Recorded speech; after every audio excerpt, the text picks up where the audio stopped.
Welcome to our new podcast, which we are calling Specs Appeal with Maddie and Steph. And I'm Steph. And I'm Maddie. And we really wanted to start a podcast. And part of it is because we are podcast junkies and we listen to them all day long in the car while we're working. And we talk to each other on the phone and we talk about podcasts and we Snapchat each other and we talk about podcasts. Send each other Instagram posts about podcasts. Basically, all we do is listen to podcasts.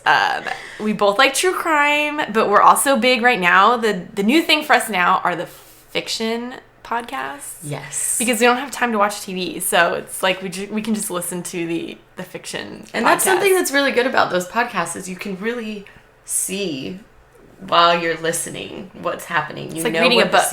Yeah. But you can do it in your car. Because I don't think it's appropriate to read a book while you're driving. No. It's probably frowned upon. A lot of things you shouldn't be doing while you're driving. But anyways, what we do also while we're driving is we talk to each other, not only about podcasts, we can have other conversations. And a lot of those conversations are about work and what we do. And we do work in the optical industry. We have been here for quite a while.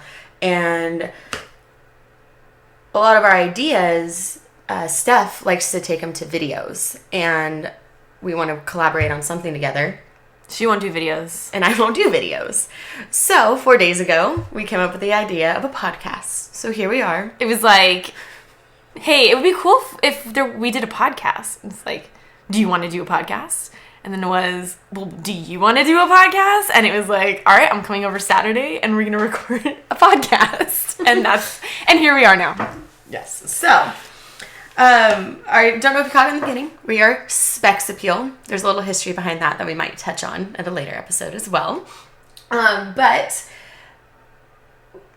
the other thing too is I feel like the podcast industry is not new, but it is kind of newer in the optical world. But I feel like there's a big gap in what's available out there because I don't know, from the ones I've seen, all of them are done by ODs or OD students, focusing more on the medical side, but there are not any podcasts right now that are done from like the optician's point of view or help in the optical dispensing area. So I feel like it's kind of a niche that is not out there. So that's something that we're visiting 8 to 10 offices a day. So we see a lot out there. And so being able to kind of spread the different ideas that we're seeing being done at different shops, and we were both former opticians, is, I think, really important because I personally would like to listen to a podcast done by opticians because that's what interests me. I don't really have much of an interest in what the ODs are talking about. we are opticians. We like the upfront. We like the frames. We love talking to patients and working with people and helping people see. And so I think that's something that we can bring to the table together. And because that is something we do talk about throughout the day as well. So we want to share some of those ideas that we come up with and share them with you guys. And get feedback too. It'd be cool if we had people out there give us ideas or us topics to talk about because we have a huge list of things we want to talk about, but eventually it's going to run out. So anything that you guys want to hear us talk about or give input about, we're definitely open to that. So absolutely. We're thinking for the format is we want to have kind of one main topic that we talk about each podcast and then a couple like smaller topics that we can kind of just go over. And I think as we kind of progress, we'll really kind of flush that idea out and you can see how that kind of works. But we definitely want to try to focus on just one thing in each episode just to make it a little bit easier. If you're not interested in something, you can like skip to the next one, I guess. Yeah. I mean, as interesting as myself and Steph are, we're very interesting. Just kidding. We're not. We live normal lives. So, anywho, we kind of want to talk about our background in the industry today as our main topic and why do you even want to listen to us? So Maddie just wants to talk about herself. I do. I'm really good at that. I'm just kidding. So, I'll start off and just let you guys know how I got to this point. And it all started when I was 18 years old. I basically got thrown in to being an optician. A family friend of mine had an optometry office that was looking to hire someone for up front.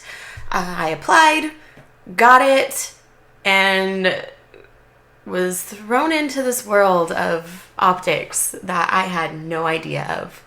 I was told I was going to be answering phones for the first day.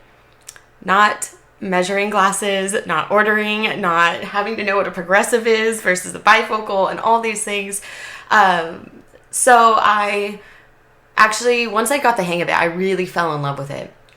And that's, what I wanted to do. I wanted to go further in the industry because it was really helping people. I have plenty of stories of dispensing the patient's first pair of glasses or first pair of progressives or custom pair of progressives and tears actually welling up in their eyes. And that just is the reason I did it, is to help people. And from that office, I did go to Lens Crafters for a little bit. And that is where... We'll pause the story there. Okay. That's an important pivotal role. Yes. in where we met. So for me, I have kind of a similar story where I was thrown into it. I was actually a stay-at-home mom for 6 years, and then I got divorced, and I had to get a job. And I went into an interview at an optometry place with no optometry background, at all. But the doctor there and his wife really liked me, and as soon as I got to the parking lot, they called me and offered me the job. And I started as a front desk person, and I learned that, how to measure glasses and how to be an optician, and I studied and got my ABO, and then I ended up leaving to go over to Lens Crafters because I thought I would have a better chance of getting over to the rep side if I worked at Luxottica. But that's where Maddie and I met, where we both started working at Lens Crafters, and we were the only two people there that came from a private practice. Everyone else kind of just came in more as retail, but we were the only ones that knew anything outside of the bubble there. Yes, so it was interesting, our little inside, it wasn't inside jokes, but we knew the bigger picture. We knew it was out there and just some of the other things that could be offered. And we definitely clicked with that. And upon talking and hanging out more, we became really close friends. And we did a lot of troubleshooting there. I'll just say that. I got the most experienced troubleshooting working there. Oh, totally. And having to be creative because the options were very limited. So that was fun. I mean, that was, I'm glad I went, and I'm glad it was a great experience. Definitely. I talk about it daily still about working there. Just the people and the patients, and yeah, definitely different. So I made it, I think 7 months there. Did you make it a year or no? No. Okay. So then after Lens Crafters, I got a job as a brand rep. Are you counting the months? I got a job as a brand rep, and I went in for the week training at our home office there, and I immediately called Maddie and I said, I have to get you over here. This is just perfect for you. And so then how many months later? That was 4 months later, you got hired.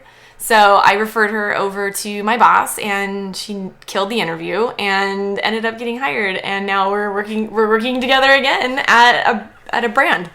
So we're brand reps, and we're in Southern California, which I think is pretty awesome. I love living out here. Do you remember when the only opening, though, was not in Southern California, and you tried to get me to move? I tried to get her to move because there was an opening in the Bay Area, and I'm like, would you be open to moving to San Francisco? Just so I could work, She's like, I don't know. That's kind of a big change. But it all worked out, and we're both here in Southern California, so it's really nice. Logistically, we live close to each other still, and we get to work together and do what we love. Like I said, we both got thrown into this and kind of found our calling, I would say, as cheesy as so deep. Yeah, that's really deep. But Steph, it's what brought us together. It's true. That's true. So, yeah, I mean, we drive around and we visit offices every day, and we talk to, what are the struggles going on in the office, in each office, and we're there trying to problem solve and help them out and offer our advice and our opinions, and I'd like to think we're making a difference.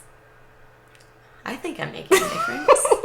There's calls I'll make and I just walk out of there smiling. Yeah, I know. Like, that's always a good feeling. For sure. But then there are the other ones that are not quite so great. That's why I plan my day around. I know, right? You gotta even them out.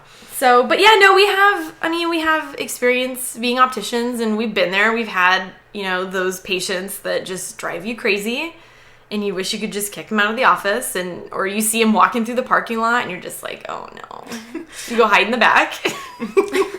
I do also want to say that even though we do have similar backgrounds, they're both very different. The office I came from is a little bit different than the office that she came from. And so we're able to bounce ideas off of that idea, as well as I learned a certain way and she learned a certain way. And then we also have other reps we get to talk to and learn different things as well. So we don't like saying that, we visit all these offices a day. We have several people in our company, actually quite a lot of people in our company, visiting that many offices a day. And we all get to talk and we all get to bounce all these ideas off of each other, which is really nice because I'm constantly learning. And that's something that's really big in our industry, is just always knowing what's next, what's up and coming, lenses, frames, machinery, all that jazz that goes into good old glasses. I think too, as a rep, a lot of offices kind of look to us to have all that information to help compile information and spread the word into different offices. And I think a lot of my accounts kind of look to me. So it's important to kind of stay on top. And us reps talk constantly with each other. And, I'm running into reps in the field all the time, and we're always talking. And it seems, I can't speak for every area, but it seems like across Southern California, everyone has the same questions, the same concerns, the same things, going on. And, when you hear it at every office, I think, and being able to share it at every office, like, yeah, I was just at this office and they said this, and, having your struggle kind of validated that you're not the only one is, I think, important for a lot of offices.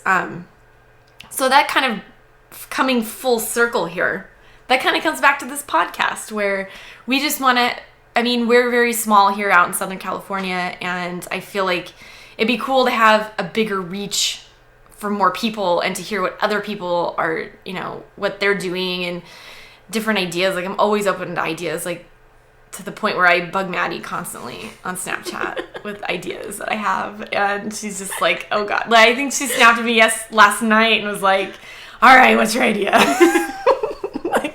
Because it's like every little thing, like everything I hear, I'll listen to a sales podcast, and it's like I have this like one thought that gets stuck in my head and I can't get rid of it until I tell somebody, and it's usually Maddie. That's what I'm here for. But it's true, because you can really, as small as the optical industry is, it's huge. Yeah. And everybody knows each other. It's a small world, and offices and reps and everything move around. But how many people buy glasses? Everybody buys. So exactly. So you're having to know all these different options and these patients, and just there's so much more that goes into it than just picking out frames and picking out lenses, as far as the optician and the front staff go. Doctors, again, whole nother story. We don't want to quite learn about dry eyes. We want to learn about frames and lenses and different ways that you can help your office and help your patient out. Yeah. So, and that's what we're all about here. We're just trying to share some ideas that we've heard, and that's kind of what we're here to do today, or every day, or whatever day, whenever we come out with this. I have no clue how often we're going to do this. Me either. But we'll see how it goes. Okay. You want to take a quick break before our next segment? Sure, let's do that.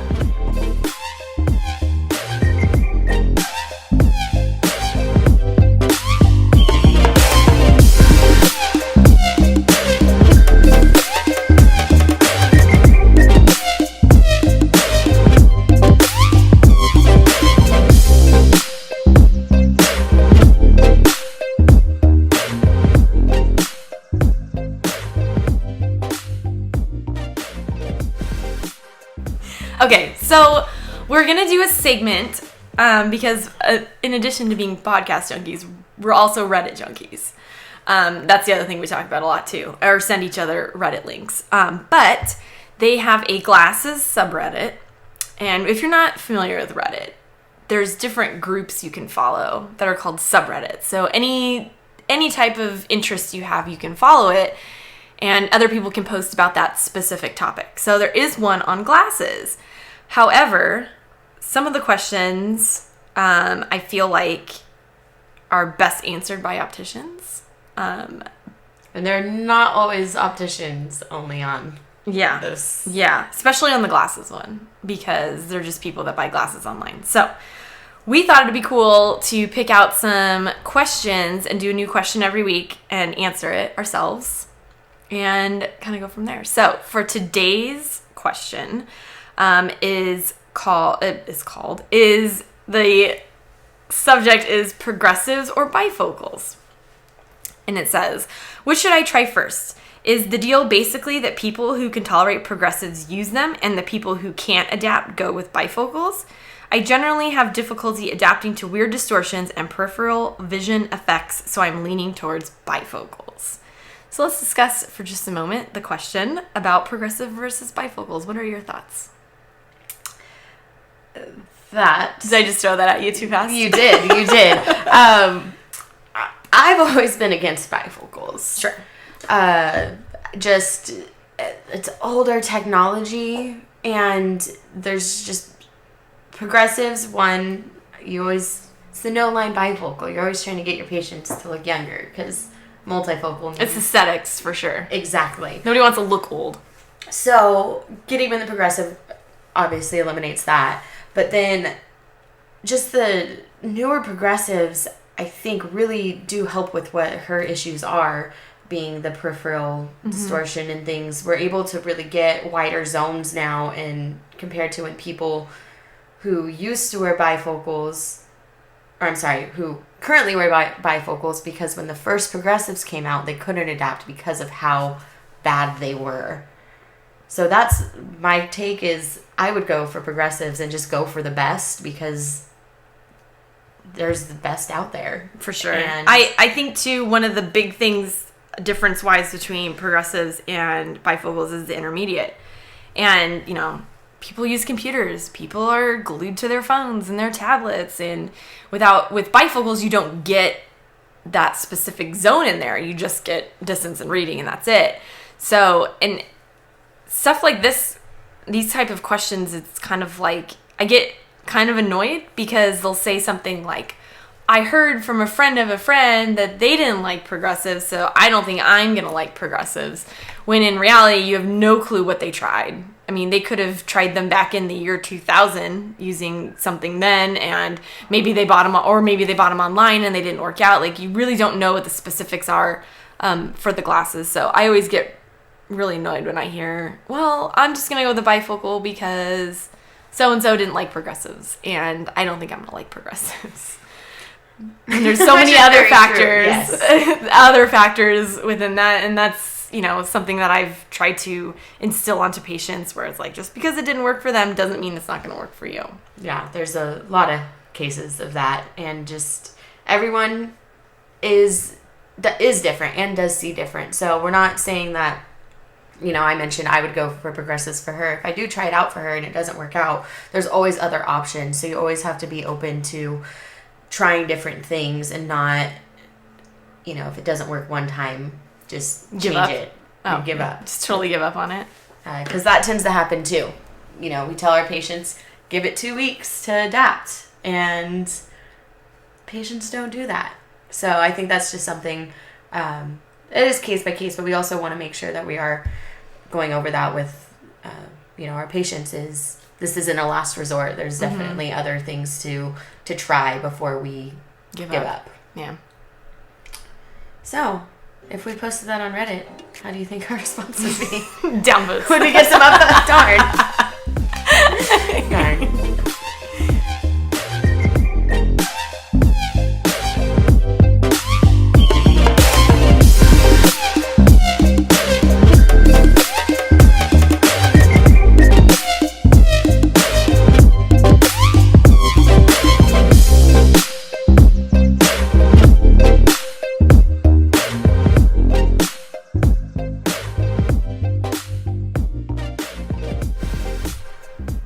Okay, so we're going to close out each episode with a sales tip of the week, specifically to the optical industry.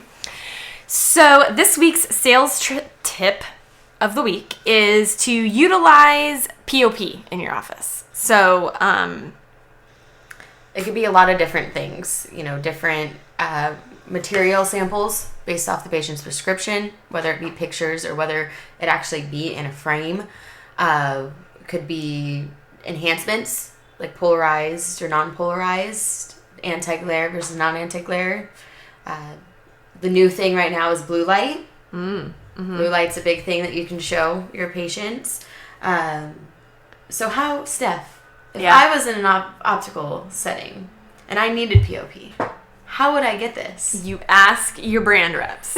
We have so much POP, and even if we don't have exactly what you're looking for, we have a whole marketing department that will come up with it for you. So any type of anything you guys need, definitely reach out and utilize your brand reps to get what you guys need, because our whole thing is like we're trying to help you sell lenses and sell frames and any kind of POP that you need that you think is going to help to visualize things, to explain it to your patients.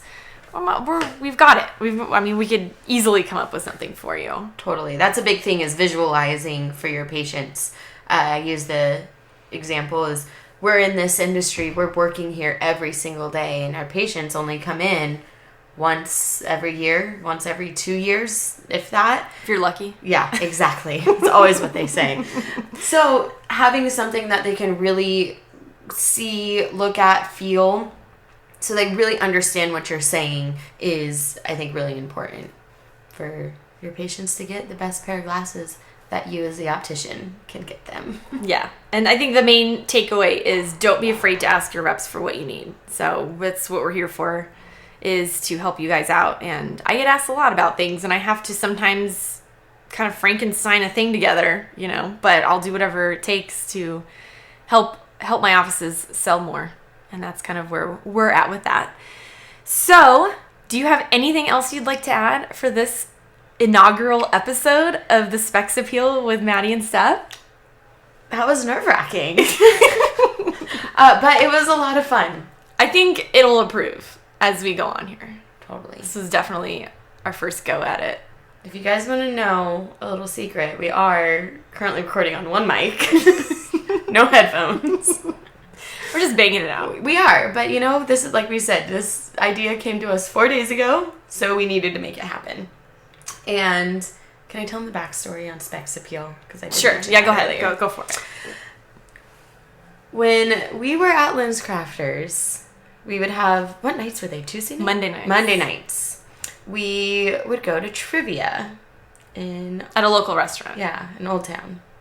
And we got a lot of Lens Crafters people to go, so we had to have a name that correlated with lenses and glasses. And so it was just 2 girls, and then I joined, so it was more of a female focused I think it was group. all females. Yes, it was. So that's where Specs Appeal came from. That was our team name for trivia night. And we were pretty darn good at it. We never won, though. But we did win a gift card once. Because we got, the final question was about cataracts. There was a question about cataracts. It was perfect for us. That's right. I totally forgot about that. We got it right. I think we were the only ones that got it right. I think so, too. I think it was. Yeah. I'd like to think that's how I'm remembering it anyways. Anywho. Well, thanks, guys, for listening. We really do appreciate it. And we hope you had as much fun as we did. And we'll talk to you guys soon. Oh, wait. Before you go, we have an Instagram account. Oh, yes. Just created. I think that we have 2 followers as of this recording, and it's literally me and her. But it's called Specs Appeal Pod. So look up Specs Appeal Pod on Instagram, and yeah, that's about it. So signing off.